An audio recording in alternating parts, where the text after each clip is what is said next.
Zombie chicks, yeah. Anyways. Yeah. Dude, pull off a limb? It's like, that's some fun times.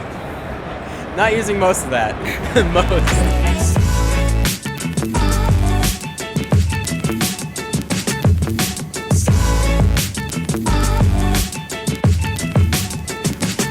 Hello there, my name is Brendan, and today I'm talking with Miguel and his game, Renaine, which he's showing off on the PAX East show floor, showing off in a booth with a couple other people. It's a little bit more frugal, to be able to show that way.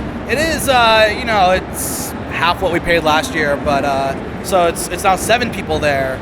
So it's busy, but it's also good because it's cross-pollination. You know, you don't get that when you're just by yourself. Oh yeah, and you could like introduce one person from one part of the booth to the next, to the next, next. And it's a way to like really get people hanging in and dedicated to the developers themselves. It's a connection. And you definitely get really close to the people right next to you. I mean, the sort of Aslan guys are doing right next to us, and people have been like playing their game than ours, or our game than theirs, because they both have a night in them. Yeah. So and I really dig that aesthetic. Yeah? I've been feeling a connection with everybody I interview with too, as well. Yeah. It's like this. It's the same feeling going on. It's a good vibe.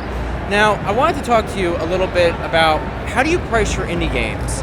Is a little big focus. And you said you're not quite the expert to talk about this, but I think that's interesting because a lot of people don't really feel like they're the expert, and a lot of people do different methods on how they price the games. A lot of people have different things in their mind. And you said something interesting about you're not big enough to price higher. Yeah. Tell me more about that reasoning.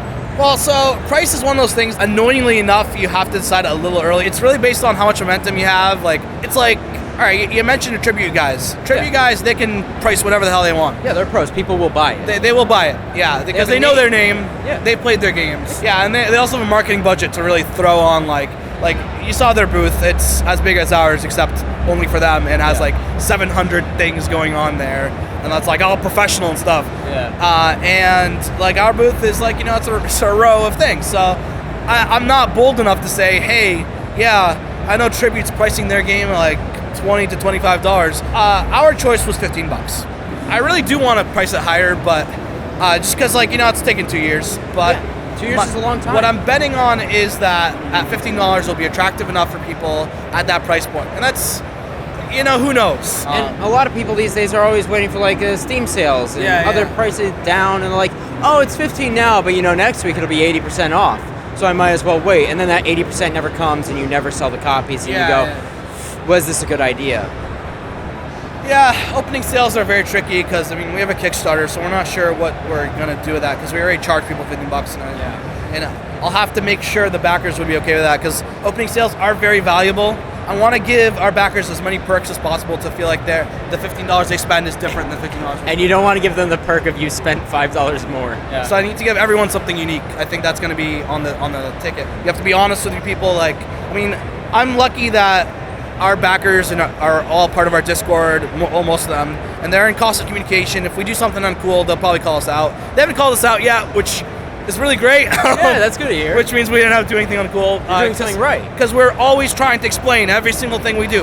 You have to be really clear with people. It's super transparent because you're a small dev. There's a name attached to that. But at the same time, they also, the most important thing people have to understand is that, it is business. I'm trying to not have to do another Kickstarter. Yeah. Trying to make a living and I'm trying to. Forever. I don't want to be a starving indie forever, If you're gonna fork over X amount of money, I'm not sure if I'm allowed to say how much money. Several thousand, probably. Yeah, it is pricey. You want to make that money back with sales. Yeah, well, here's what's happening, right? I'm not taking the bet that I will have X amount of money back from this convention. What I'm betting on is that I'll have a big marketing push that'll generate buzz, and that will in turn lead to that. Yeah. And also, the connections that I made are also, which you can't really put a value on. Oh yeah, we were talking before this with Lars and all the guys behind who are working on the hacks stuff, open source engine. It's super useful to get to know those actual people. Yeah. So you can just hit them up and they can help solve your problems and you can solve theirs. We're all in this together, really. Nobody's actually competing in the indie scene. Yeah. It's more of we all want to sell more together. I would. Oh, you'd argue against this? I'd argue against that, actually. Oh, I do think of other indies as competition. Who's your rival? But it's not in a hostile way.